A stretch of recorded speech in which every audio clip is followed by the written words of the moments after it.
Hello everybody and thank you for joining me. This is Sierra from Sierra T Designs and today I have these super adorable ATCs to share with you guys. So let's jump right in.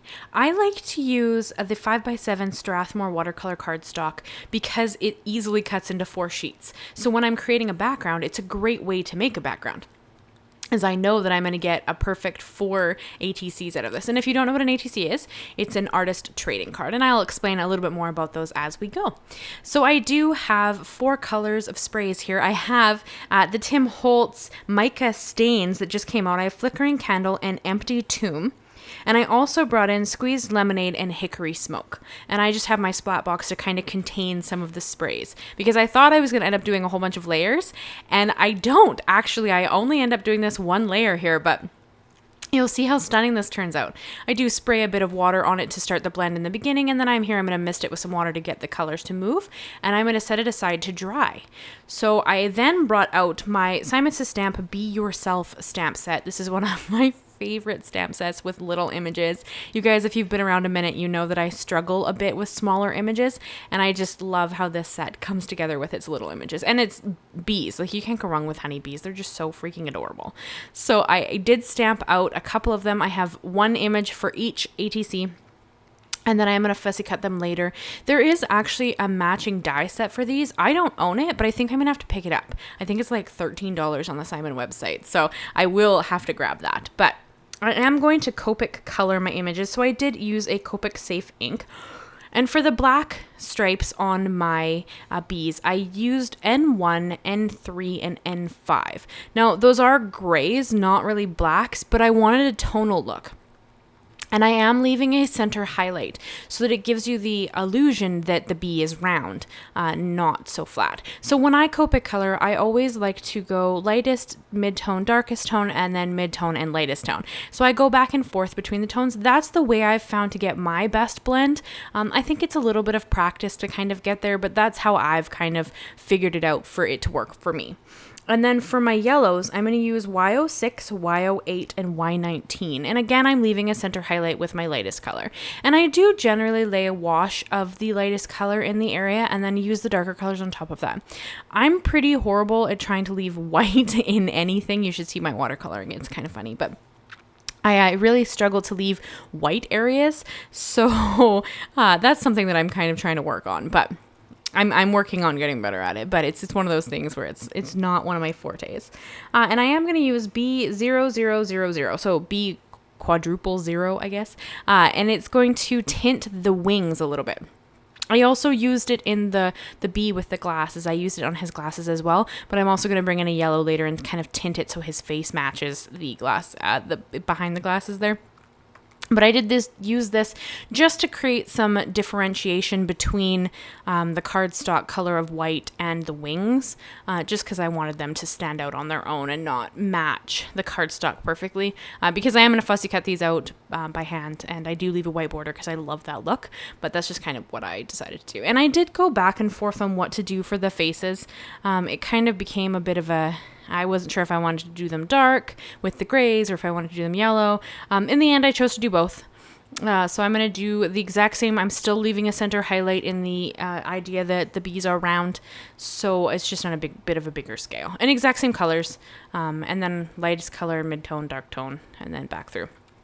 So if you don't know what ATCs are, they're artist trading cards. They are the only rule to artist trading cards, as far as I'm aware, is that they have to be 2.5 by 3.5, which is why the 5x7 cardstock works perfectly, because it cuts into 4 cards in that exact size. So I have a tendency towards making 4 because I think it's a lot of fun when I sit down to create them, and then I have more to trade. So the whole premise of this is that you create them and then trade them with other artists. So if you stick around to the end of the video, I actually am going to show you my collection of the artist trading cards that I have collected from other people through my time of trading cards. So, and how I store them, and I'll kind of give you a little idea. I have been asked about that. So in this video at the end here, I'll show you my collection and just kind of walk you through it a little bit. And I had to bring in a white gel pen because, again, as I said, I can't weave white highlights. That's not in my nature to do. So I always just bring in a white gel pen and use that to add my white highlights. And I think that it really creates a pop. I love how the white looks against the color. I think that it really adds a little bit of something. So that's kind of my trick to adding white highlight. And then here's the background. This is only the first layer. This is just after it had dried. And I seriously thought about adding more color, but in the end, guys, I loved it. So I left it. This was only that first layer of color, and I didn't feel it needed anything else, so I didn't add anything else. And I am going to take a stencil here. This is a hexagon stencil. It's Scrapbook.com's stencil. I think it's HoneyComb, sorry. It's their HoneyComb stencil. Everything I use is linked and listed down below if you guys are ever curious. And I'm just putting some opaque matte texture paste on the background with a Nuvo spatula. And remember that this is going to be cut down into 4 pieces. So where you put it really doesn't matter because it's going to depend on where it shows up on each card. You could do this individually to each card. However, I find this is the best way to get it to be kind of random, so it's not as controlled, if that makes sense. This is just, there's some texture paste in a couple of different areas, and then when you trim it down, it'll show up on different places on the cards. So it kind of makes it so that they're a cohesive set, but they're not the exact same, which I really enjoy in the cards. And then I'm going to pull that up, and then we're going to set this aside to dry. I did like wipe the sides off here just because I got some to kind of hang over. I just used my finger. It didn't really, and then I went and washed everything right after anyways. And then we're going to fussy cut out. I'm only going to fussy cut one. I won't make you guys watch that. But as I said, there is a matching die set, which I think I'm going to have to get my hands on because these bees are just so adorable. And I fussy cut. I'm right hand dominant, so I hold the scissors in my right hand, and I rarely move the scissors. I pretty much only ever move the cardstock with my left hand, as you can see here. And I don't have any issues fussy cutting. I know a lot of people don't enjoy it, which is so wonderful since there's so many dies out there, but this is just how I do if I don't own dies for things. And honestly, guys, you can't really tell. Like, they weren't horrible shapes to cut around. Maybe the little antennas on the top of the head, but otherwise, I don't really think it was too difficult. And then I did also bring in the Simon Says Stamp hexagon wafer die, and I cut that out 4 times to go on the backgrounds of my cards. And just out of the white cardstock, this is just what was left after I cut out my bees. And then here comes the moment of truth, where you have to do your measurements well, or it won't fit and you won't get 4 cards. So it will be cut at the 2.5 mark. And then flipped and cut at the 3.5 mark. But like I said, you want to be really careful with your measurements for this because as I said, if you could mount it, if you miscalculated your cuts, you could of course mount it on another piece of cardstock and that would be fine. But I try hard just to do my cuts properly the first time and then I don't have to worry about it. So it's just kind of what I do there. And there are the 4 cards cut out of those, that stamp set, or the cardstock, sorry. And I did bring in, this is my layout. I have already glued down 3 of the cards. I'm just showing you the one that I'm kind of working on here. I brought in, and I took pieces out. I took little hexagons out of the wafer die. Some of them I left in. Some of them, like as you can see throughout the 4 cards, they're all a little bit different. They're very stark white here. We are going to add some splatter just to break up the white, like the stark whiteness of these pieces. But at this point, I'm just kind of creating my background. So I kind of and I played with it a little bit. You guys didn't see that because I don't think anybody wants to watch me sit here and kind of try to figure out a layout. But I just worked on my layout until I liked what they looked like. And then I adhered down my base layer, which will be the hexagons in the background. I mean, they're a layer above the background, so you're still adding texture that way. And then we are also going to pop up the bees on some thin 3D foam squares, just to, again, add a little more dimension. Not a ton of dimension because, again, I trade these with other people, so they have to go through the mail nicely. But so the ones that had more gray on the background got a little bit of the squeezed lemonade and the flickering candle just added to the background in little splashes, and you'll see that it sits on the top and it looks pretty cool.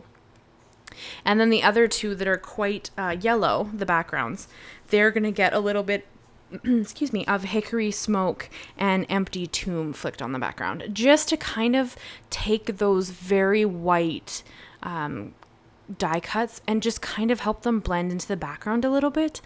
They were very stark against the colored cardstock, so I just wanted to kind of help them be a little bit more in the background. So this was the easiest way in my mind to kind of create that illusion. And then, yeah, so I just set them aside to dry again. And then now I'm going to adhere down the bees. So as you can see, I do have some 3D foam squares on the back of them. And again, it's just to add a little bit of dimension. I like to have layers to my cards, but not so much that they can't fit in the little pockets that I buy for them. And then I mail them to other creators. So I think that's just such a cool way to make and create and trade art. I love it. It's so much fun to spend time designing something and then create it and then send it to somebody else so that they can enjoy it and add it to their collection. I think it's such a neat idea. And there's a few Facebook groups if you guys are at all interested that you can join. There's lots of Facebook groups. You just look up ATC groups. But if you want to check them out, Wholesome ATC is one of the groups that I'm a part of that I quite enjoy. There's a lot of great creators in there, guys. And any medium. Like, it doesn't seem to matter. Like, it doesn't really matter what you want to work in. Some people paint. Some people collage.